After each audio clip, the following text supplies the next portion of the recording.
இயேசு கிறிஸ்து நாமத்தினாலே இந்த காலை வேளையிலே வாழ்த்தி ஆசீர்வதிக்கிறேன். லேவி 26ஆம் அதிகாரம் 44ஆம் வசனம் வாசிங்க. அவர்கள் தங்கள் சத்துருக்களின் தேசத்தில் இருந்தாலும் நான் அவர்களை நிர்மூலமாக்கத்தக்கதாகவும் நான் அவர்களோடே பண்ணின என் உடன்படிக்கையை அபத்தமாக்கத்தக்கதாகவும் நான் அவர்களை கைவிடவும் வெறுக்கவும் மாட்டேன். நான் அவர்கள் தேவனாகிய கர்த்தர். ஒரு சத்துருக்கு தேசத்தை நீ வாழ்ந்தா கூட உன்னை நான் கைவிட மாட்டேன், உன்னை விட்டுவிட மாட்டேன், உன்னை மேன்மைப்படுத்துவேன், சகல ஜாதிகள் காத்து உன்னை மேன்மை வைப்பேன் ஆண்டு சொல்றார். அப்பயே நம்ம ஆசீர்வாதத்தை நம்ம இழக்கிறோம். 3 காரியத்தை நம்ம செய்ய போகிறோம், இன்னைக்கு பார்க்க போகிறோம். முதல், கர்த்தருடைய கட்டளைப்படி நம்ம செய்வதே ஆசீர்வாதம். லேவியாகும் 26:3 வசனம் வாசிப்போம். நீங்கள் என் கட்டளைகளின்படி நடந்து என் கற்பனைகளை கைக்கொண்டு அவைகளின்படி செய்தால். வேதம் சொல், முழு மனதோடும் முழு பலத்தோடும் கர்த்தரை தொழுது கொள்ளுங்கள். அப்போ நம்ம என்ன செய்யறோம்னா, கர்த்தருடைய கட்டளை கற்பனை மறந்து போய் விடுகிறோம். அதுதான் ஆசீர்வாதத்தை நம்ம இழக்கிறோம். அதே லேவியா 26:4-13 வசனம் வாசி. நான் ஏற்ற காலத்தில் உங்களுக்கு மழை பெய்ய பண்ணுவேன், பூமி தன் பலனையும் வெளியிலுள்ள மரங்கள் தங்கள் கனியையும் கொடுக்கும். திராட்சை பழம் பறிக்கும் காலம் வரைக்கும் போரடிப்பு காலம் இருக்கும், விதைப்பு காலம் வரைக்கும் திராட்சை பழம் பறிக்கும் காலம் இருக்கும். நீங்கள் உங்கள் அப்பத்தை திருப்தியாக சாப்பிட்டு உங்கள் தேசத்தில் சுகமாய் குடியிருப்பீர்கள். தேசத்தில் சமாதானம் கட்டளையிடுவேன், தத்தளிக்க பண்ணுவார் இல்லாமல் படுத்துக்கொள்வீர்கள். துஷ்ட மிருகங்களை தேசத்தில் இராதபடிக்கு ஒளிய பண்ணுவேன். பட்டயம் உங்கள் தேசத்தில் உலாவுவதில்லை. உங்கள் சத்துருக்களை துரத்துவீர்கள், அவர்கள் உங்கள் முன்பாக பட்டயத்தால் விழுவார்கள்.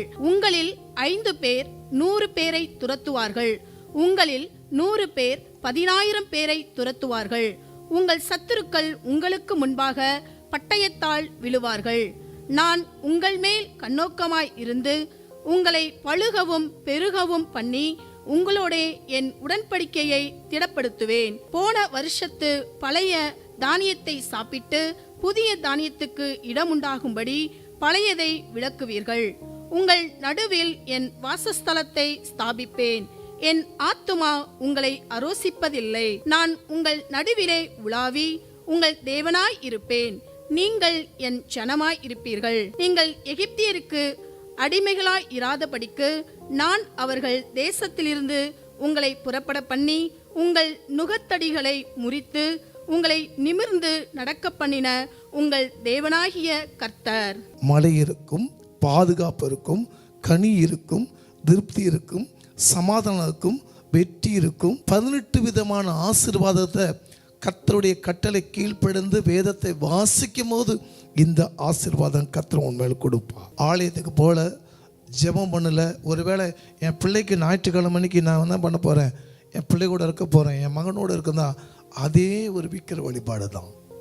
உன் மகனாலேயோ உன் சகோதரினாலேயோ உன் சகோதரனாலேயோ தேவாலயத்துக்கு போகிற காரியத்தை அவங்களுக்கு முக்கியத்துவத்தை கொடுத்தாவே அதே விக்கிர வழிபாடு தான். நீ கொலை செய்ய வேணாம், விபச்சாரம் செய்ய வேணாம், பாவம் செய்ய வேணாம், ஞாயிற்றுக்கிழமை போனால் 2 வருமானம் வருது. இதுதான் வாழ்க்கையிலே தேவனுடைய கட்டளையை மீறி நம்ம போனோம்னா நம்மளுக்கு சாபம் வர ஆசீர்வாதம் இல்லாத காரணம் தான். முதல் காரியம் பார்த்தோம். 2வது காரியத்தை பார்ப்போம். செய்யாமல் போனால் ஆசீர்வாதம் இல்லை.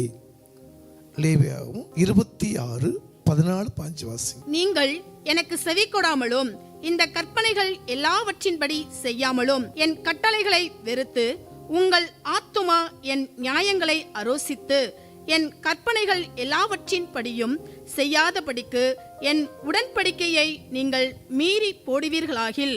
தேவன் ஆசீர்வாதத்தையும் வைக்கிறார், சாபத்தையும் வைக்கிறார். ஏதேன் தோட்டத்தில் இந்த கனியை புசித்தா நீ சாகவே சாவாய்.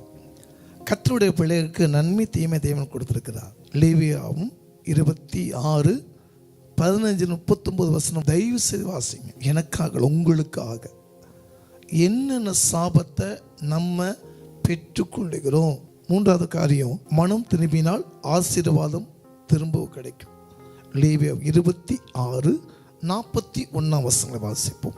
அவர்கள் எனக்கு எதிர்த்து நடந்தபடியினால் நானும் அவர்களுக்கு எதிர்த்து நடந்து அவர்களுடைய சத்துருக்களின் தேசத்திலே அவர்களை கொண்டு போய் விட்டதையும் அறிக்கையிட்டு விருத்த சேதனமில்லாத தங்கள் இருதயத்தை தாழ்த்தி தங்கள் அக்கிரமத்துக்கு கிடைத்த தண்டனையை நியாயம் என்று ஒத்துக்கொண்டாள்.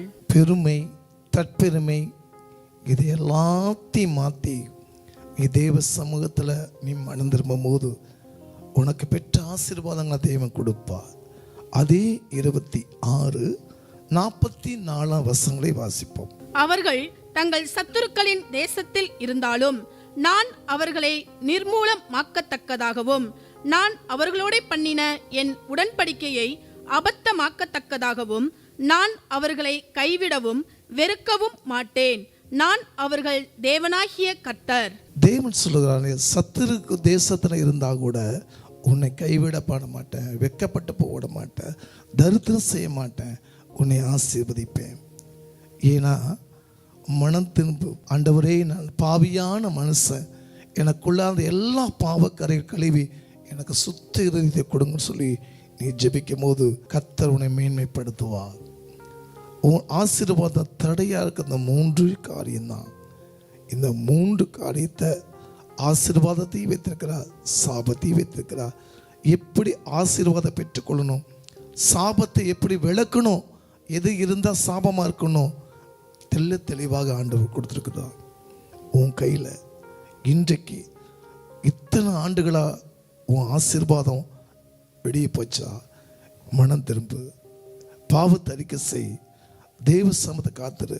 நீ இழந்ததை யாவையும் தேவன் திருப்பி கொடுப்பா. கண்கள் முடிச்சு வைப்போம். அப்பா, அறியாமல் செய்த பாவங்கள் எல்லாம் மன்னித்து ஆண்டவரே, லேவியில் 3 காரியங்களே எங்களுக்கு கற்றுக் கொடுத்தீங்கப்பா. அதே போல் என் பிள்ளைகள் நன்மை தீமை அறிய ஞானத்தை கொடுத்து இத்தனை ஆண்டு இருக்கிற ஆசீர்வாதம் எதெல்லாம் தடைப்பட்டுச்சோ அதெல்லாம் நன்மைக்கு எதுவான காரியங்களை மாற்றி கொடுங்க. ஆசீர்வதியும். இயேசுவின் நாமத்தில் நல்ல பிதாவே, ஆமென்.